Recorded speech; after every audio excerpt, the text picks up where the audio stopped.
നമ്മുടെ കേരളത്തിലെ കാലാവസ്ഥാ മാറ്റം നാളികേരത്തിൻ്റെ ഉൽപ്പാദനത്തെ കാര്യമായിട്ട് ബാധിച്ചിട്ടുണ്ട്. അതുപോലെ തന്നെ രോഗങ്ങൾ, കീടബാധ ഇവയൊക്കെ ഉണ്ടാകാറുണ്ട്. കൊമ്പൻ ചെല്ലി, ചെമ്പൻ ചെല്ലി, പിന്നെ വെള്ളീച്ച, വെള്ളയ്ക്ക പൊഴിയുന്നത്, പിന്നെ വന്യജീവികളുടെ ആക്രമണം, ഇവയെല്ലാം നമ്മുടെ നാളികേരത്തിൻ്റെ ഉൽപ്പാദനത്തെ കാര്യമായി ബാധിച്ച ഘടകങ്ങളാണ്.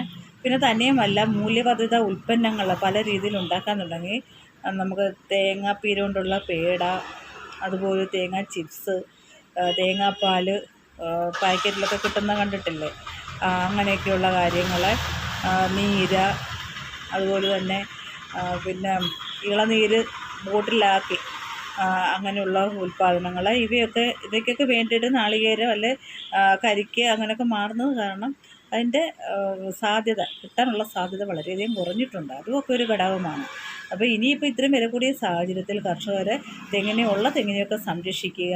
അതുപോലെ ഈ ചെറിയനം തെങ്ങുകളൊക്കെ ഉണ്ടല്ലോ, സങ്കര ഇനങ്ങൾ, ഗംഗ, ബോണ്ടവ, കേരശ്രീയെ, അതുപോലെ 18 പട്ട, അങ്ങനെയൊക്കെയുള്ള തെങ്ങുകൾ എളുപ്പം പോകും, ഒത്തിരി കാലം ഇങ്ങനെ നിൽക്കത്തില്ല, അതിനൊക്കെ കീടത്തിൻ്റെ ആക്രമണം വരും.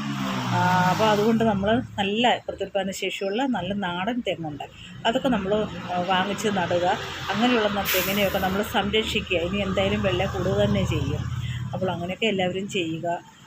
ഇനിയിപ്പോൾ എല്ലാവർക്കും അതൊരു ഒരു പ്രചോദനമാണ്. ഇത്രയും വില കൂടി വരുമ്പോഴത്തേക്കിന് കേര കർഷകരെല്ലാം വളരെ സന്തോഷിക്കും.